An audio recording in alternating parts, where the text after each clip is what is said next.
Assalamualaikum warahmatullahi wabarakatuh. Berjumpa lagi di channel Bulen.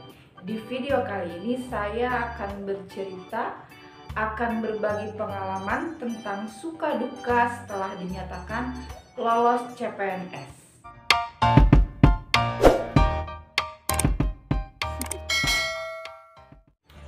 Inilah bintang tamu spesial di video kali ini. Saya mengajak beliau. Beliau ini adalah suami saya. Saya mengajak beliau untuk sharing pengalaman, berbagi cerita, curhat. Nah, tentang suka duka setelah lolos CPNS. Bagian dari teman-teman di rumah pastinya ada yang harap-harap cemas, yang sedang harap-harap cemas karena menantikan pengumuman. Ada juga yang sudah 100% punya keyakinan bahwa saya pasti lulus nih, sudah lulus dengan hitung-hitungan akumulasi nilai dan seterusnya. Iya. Nah, mungkin teman-teman di rumah punya pikiran apa nih langkah-langkah selanjutnya yang harus dilalui setelah dinyatakan lolos, harus seperti apa? Apakah nanti akan langsung dikasih SK, terima gaji? Iya, langsung terima gaji? Tidak, teman-teman, itu masih lama. Ada tahapan-tahapan. Iya, masih ada beberapa tahapan yang harus dilalui sampai nantinya kita dapat gaji Kerja. Iya, kerja. Jadi silahkan berbagi informasi terkait hal-hal tersebut. Baik. Teman-teman, terlebih dahulu mungkin perkenalkan dulu secara singkat. Lalu juga ada yang bertanya-tanya siapa nih gitu ya. Saya sendiri adalah mantan pacarnya Bu Eni.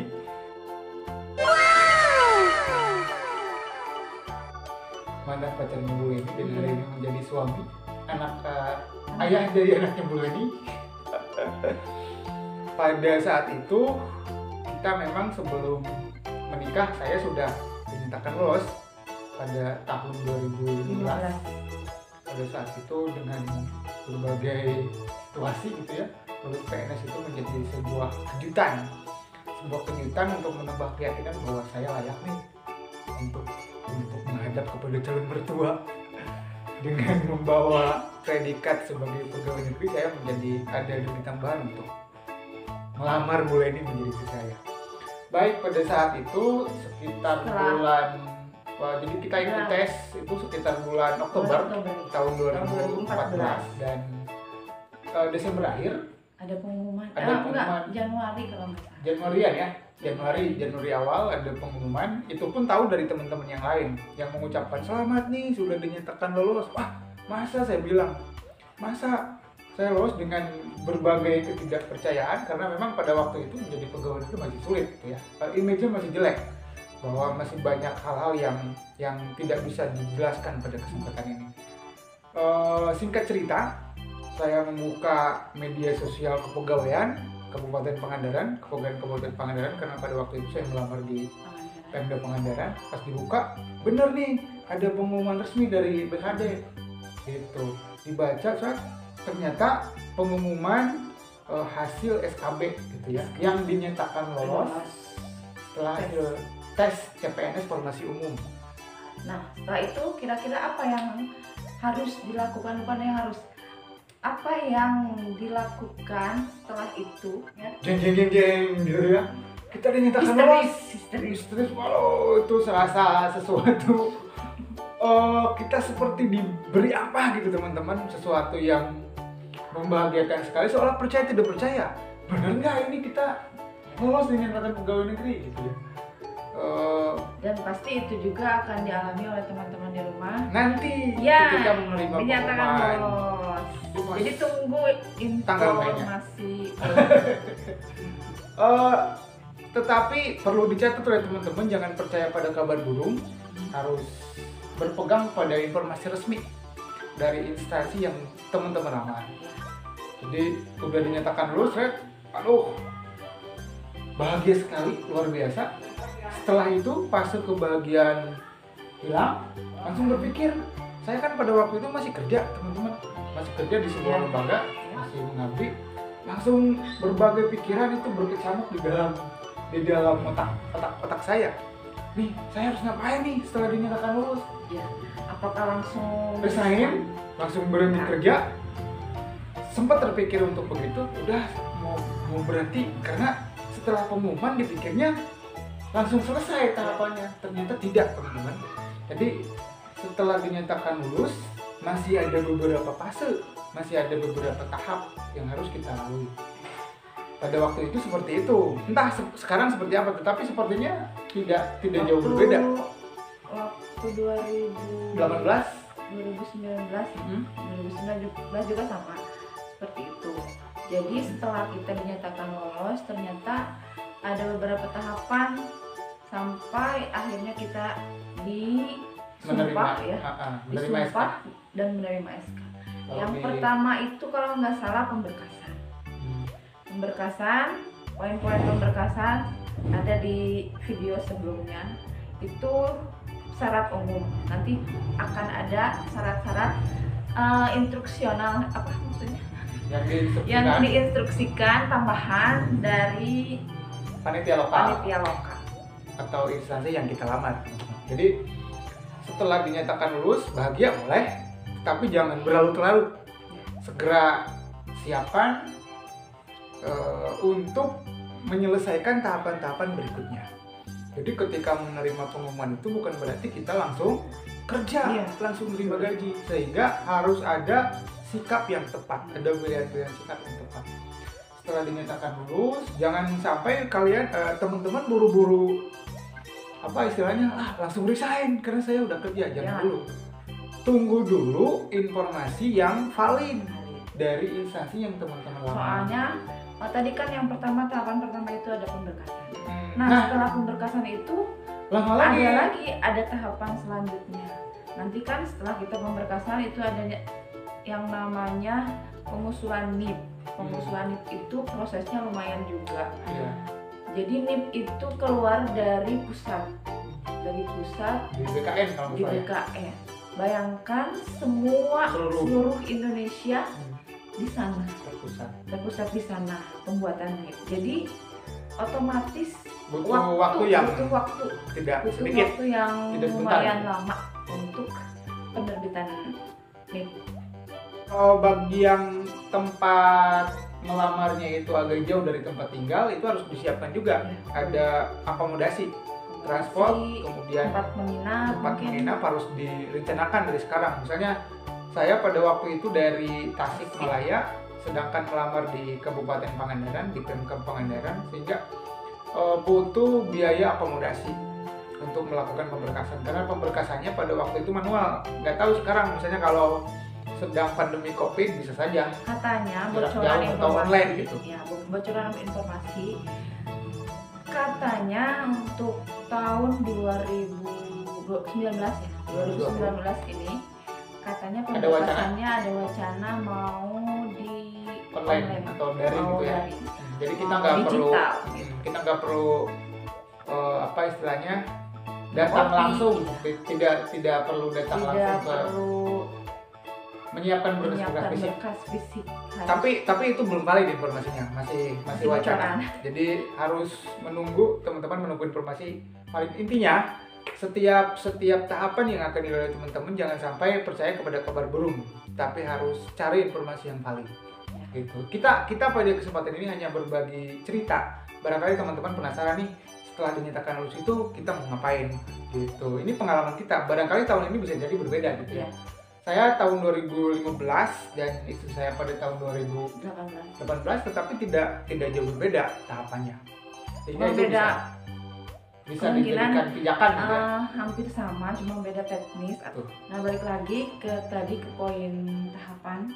Setelah pemberkasan. Nanti tadi kan sudah setelah pemberkasan. Nanti berkas kita diajukan untuk oleh instansi yang kita lamar, BKD-nya itu dibawa langsung dulu ke BKN sesuai dengan kantor regionalnya masing-masing. Kalau kita di Jawa Barat kantor regional 3 gitu ya, di Bandung bukannya. Nah, kita bisa memantau, teman-teman biasakan mengupdate informasi dari saluran informasi yang ada di kepegawaian yang teman-teman lamar. Di samping itu teman-teman juga diusahakan punya komunitas khusus. Misalnya hari ini kan salurannya informasinya lebih mudah gitu ya. Bisa kalau dulu zaman saya itu pakai Facebook saja, grup Facebook, sehingga informasinya agak lama gitu untuk cari. Kalau sekarang kan banyak, biasakan gabung dulu. Misalnya saya nih ada potensi lulus menjadi pegawai negeri, gabung, jangan lupa gabung ke grup, bisa grup PA, Telegram dan saluran lain yang anggap teman-teman bisa mudah untuk berkomunikasinya. Di situ dipantau informasi, biasanya dari BKD pun suka ada perwakilannya gitu ya. Ada pegawai yang gabung di situ, biasanya bahkan dibuat grup sendiri. Kalau sudah dinyatakan lulus, yang dinyatakan lulus biasanya gabung di grup tersebut, sehingga saluran informasinya menjadi lebih mudah. Teman-teman rajin mengakses informasi situ. Wah, NIP saya ini udah berhasil atau belum? Biasanya ada update. Tanggal sekian baru Kabupaten Tasik misalnya yang tempat teman lamar berapa persen gitu ya. Kalau nggak salah ada update di Twitternya BKN. Misalnya ada kota misalkan berapa persen gitu ya. Provinsi, kota. Salin-salin di situ, dan teman-teman bisa lebih tenang ketika misalnya kabupaten kita dinyatakan 100% sudah tuntas gitu ya. Nah, setelah NIP keluar, setelah NIP terbit itu ada jeda lagi. Jadi pertama nunggu apakah kita benar-benar dinyatakan lolos, ada juga yang gagal lolos karena pemberkasan. Gitu. Jadi teman-teman itu sebelum SK diterima memang potensi untuk tidak lolos itu masih terbuka gitu ya. Kemungkinan pahit, kemungkinan buruknya masih bisa terjadi. Contohnya waktu itu ada yang sudah dinyatakan lolos, tapi dari aspek nilai, ya dari aspek nilai udah tinggi, udah besar, tapi ternyata katanya nilai ijazahnya, IPK-nya itu katanya dipalsukan, jadi kelulusannya dibatalkan. Atau ada human error, misalnya ketika daftar ternyata pendidikannya tidak sesuai dengan yang kita lamar. Nah, verifikasi pada pemberkasan itu lebih ketat. Namanya kalau nggak salah TST. Tidak sesuai, intinya tidak memenuhi persyaratan.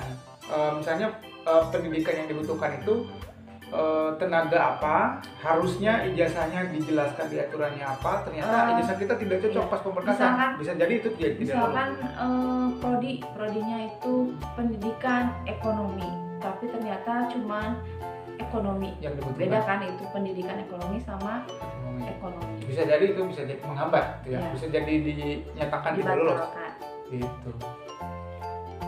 Nah, setelah pengusulan NIP nanti NIP terbit, kita nunggu lumayan lama.